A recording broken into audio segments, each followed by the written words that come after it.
दोस्तों पहला क्वेश्चन, लौह अयस्क किस प्रकार का संसाधन है? पहला ऑप्शन है नवीकरण योग्य, दूसरा ऑप्शन है प्रवाह, तीसरा ऑप्शन है जैव और चौथा ऑप्शन है यह नवीकरण योग्य। तो दोस्तों आपने अनुमान लगा लिया होगा कि इसका आंसर क्या होगा।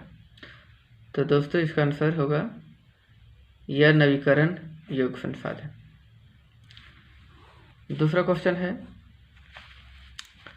ज्वारीय ऊर्जा निम्न में से किस प्रकार का संसाधन है? ज्वारीय ऊर्जा किस प्रकार का संसाधन है?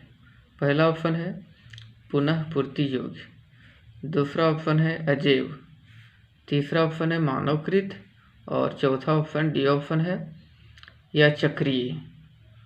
तो दोस्तों इसका सही आंसर होगा पुनः पूर्ति योग्य संसाधन। इसके बाद अगला प्रश्न, तीसरा प्रश्न है जो है पंजाब में भूमि निम्नीकरण का मुख्य कारण क्या है? तो दोस्तों पहला ऑप्शन इसमें है गहन कृषि, दूसरा ऑप्शन है अत्यधिक सिंचाई, तीसरा ऑप्शन वनोन्मूलन, चौथा है अति पशुचारण। तो दोस्तों इसका सही आंसर अत्यधिक सिंचाई होगा। चौथा प्रश्न है निम्न में से किस प्रांत में सीढ़ीदार खेती की जाती है? तो सीढ़ीदार खेती किस प्रांत में की जाती है? तो पहला ऑप्शन है पंजाब, दूसरा है उत्तर प्रदेश, तीसरा है हरियाणा और चौथा है उत्तराखंड। तो दोस्तों पंजाब, उत्तर प्रदेश और हरियाणा समतल इलाका है, तो समतल इलाका है तो यहाँ सीढ़ीदार खेती नहीं की जा सकती। उत्तराखंड जो है वो पहाड़ी इलाका है और इस क्षेत्र में सोपानी कृषि या सीढ़ीदार कृषि की जा सकती है, इसलिए इसका सही आंसर होगा उत्तराखंड। पांचवा क्वेश्चन है निम्न में से किस राज्य में काली मृदा पाई जाती है? तो काली मृदा जम्मू कश्मीर में, राजस्थान में और झारखंड में तो नहीं पाई जाती है। सबसे अधिक तो इस क्षेत्र में गुजरात में, महाराष्ट्र में पाई जाती है। तो गुजरात ऑप्शन है, इसलिए इसका सही आंसर गुजरात होगा। अगला क्वेश्चन है, छठा क्वेश्चन है निम्न में से कौन सी टिप्पणी प्राकृतिक वनस्पति जात और प्राणी जात के ह्रास का सही कारण नहीं है? ठीक है, तो तीन ऑप्शन जो सही कारण है, लेकिन एक कारण जो है वो सही कारण नहीं है, वही आंसर सही होगा। तो कृषि प्रसार, पहला ऑप्शन है कृषि प्रसार, दूसरा है बृहद स्तरीय विकास परियोजनाएं, तीसरा है पशुचारण और ईंधन की लकड़ी एकत्रित करना, तो चौथा है तीव्र औद्योगिकरण और शहरीकरण। तो दोस्तों कृषि प्रसार से भी वनस्पति जात और प्राणी जात का ह्रास होता है, और क्या है कि बृहद स्तरीय विकास परियोजनाएं से भी ह्रास होता है, जंगलों को साफ किया जा रहा है। लेकिन देखिए सी ऑप्शन जो है पशुचारण और ईंधन की लकड़ी एकत्रित करना, पशुचारण से और ईंधन की लकड़ी, सूखी लकड़ियों को एकत्रित करने से ये प्राणी जात और वनस्पति जात का ह्रास नहीं होता है। और चौथा है तीव्र औद्योगिकरण और शहरीकरण, इससे भी तो होता ही है वनस्पति का ह्रास, इसलिए सही आंसर होगा पशुचारण और ईंधन की लकड़ी एकत्रित करना। दोस्तों सातवां क्वेश्चन है, दोस्तों ये 16 प्रश्न इसमें दिए जा रहे हैं जो बहुत ही महत्वपूर्ण है। ये सारे प्रश्न भूगोल में आने की संभावना है और ये संक्षिप्त पाठ्यक्रम के अनुसार से है, अतः आप लोग ध्यान से इसे याद कर लें, कंठस्थ कर लें, समझ लें। सातवां क्वेश्चन है इनमें से कौन सा संरक्षण तरीका समुदायों की सीधी भागीदारी नहीं करता? कौन सा संरक्षण तरीका समुदायों की सीधी भागीदारी नहीं करता है? पहला ऑप्शन है संयुक्त वन प्रबंधन। दूसरा ऑप्शन है चिपको आंदोलन। बीज बचाओ आंदोलन तीसरा ऑप्शन। और चौथा ऑप्शन है वन्य जीव पशु विहार का परिसीमन। तो संयुक्त वन प्रबंधन, चिपको आंदोलन और बीज बचाओ, ये क्या है? सीधी भागीदारी है ना, समुदायों का सीधी भागीदारी है। लेकिन वन्य जीव पशु विहार का परिसीमन है, सीधी भागीदारी नहीं, ये सरकार करवाती है। तो सही आंसर होगा डी ऑप्शन, वन्य जीव पशु विहार परिसीमन। तो दोस्तों 8वां क्वेश्चन है। 8वां क्वेश्चन, इनमें से कौन सी रबी फसल है? तो आप जानते हैं, पहला ऑप्शन है चावल, दूसरा ऑप्शन है मोटे अनाज, और तीसरा है चना, और है डी में कपास।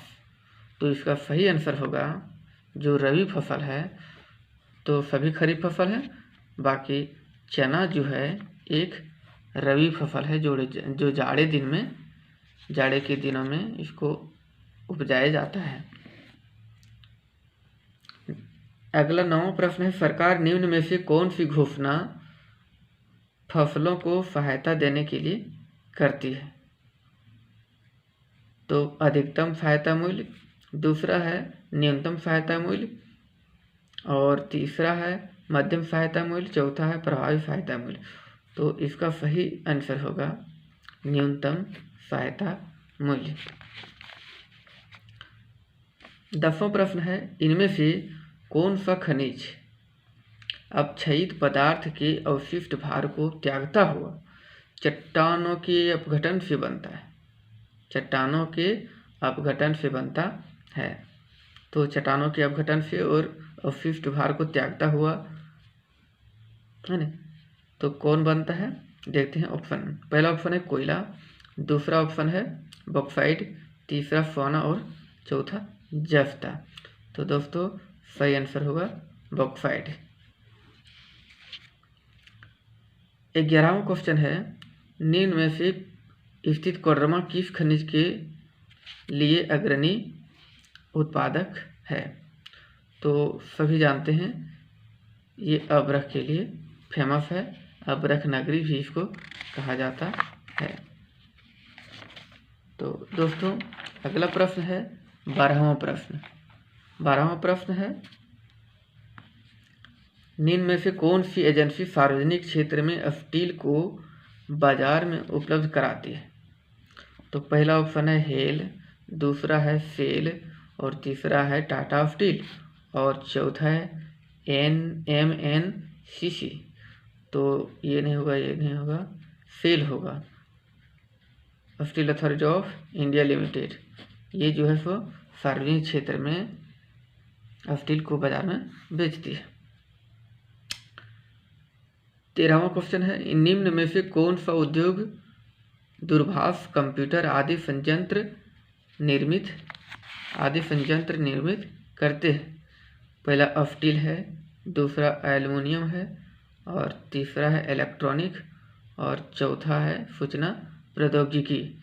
ये सब सभी जो है सूचना प्रौद्योगिकी क्षेत्र में है, लेकिन इसका निर्माण जो है आदि संयंत्र निर्मित किस क्षेत्र के अंतर्गत आते हैं? तो किस में होता है? तो इलेक्ट्रॉनिक के माध्यम से ये सब का निर्माण होता है, संयंत्र का निर्माण होता है। तो आंसर होगा ऑप्शन सी, इलेक्ट्रॉनिक।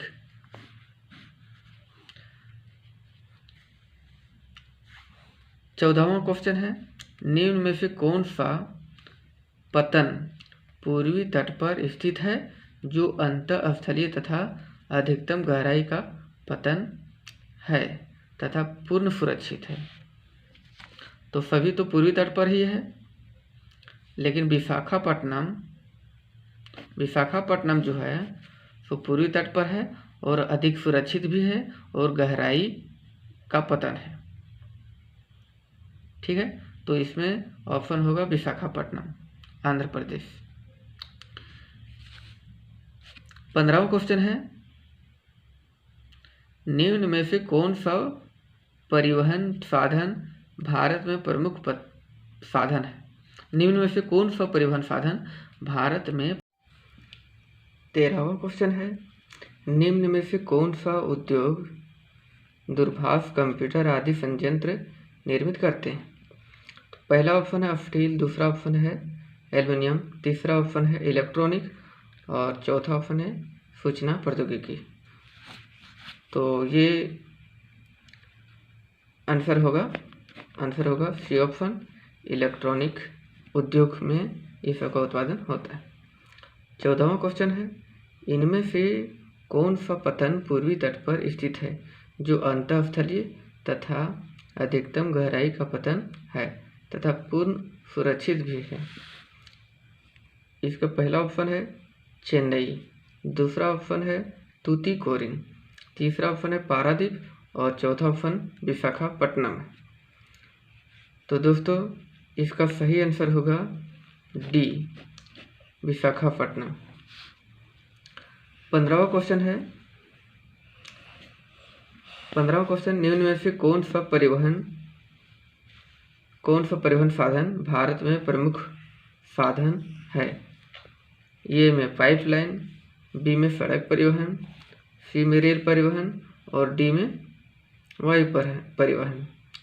तो दोस्तों सबसे प्रमुख साधन जो है वो सड़क परिवहन है, बी ऑप्शन जो होगा।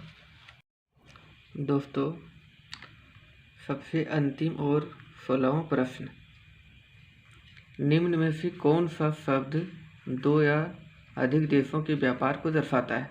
पहला ऑप्शन है आंतरिक व्यापार, बी में है बाहरी व्यापार, सी में अंतर्राष्ट्रीय व्यापार, डी में स्थानीय व्यापार। दोस्तों इसमें सही आंसर होगा सी, अंतर्राष्ट्रीय व्यापार।